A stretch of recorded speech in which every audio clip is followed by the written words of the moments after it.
مين معايا حضرتك؟ مين معايا؟ لا ربنا يبارك انا كله بس عشان انا ما يهمنيش دي، اللي يهمني اللي هي ان انت يعني عارفين ان انا مسافر السويس.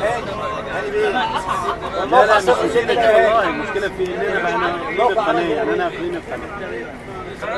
يا سيدي انا ما والله ما في دماغي الليله دي خالص.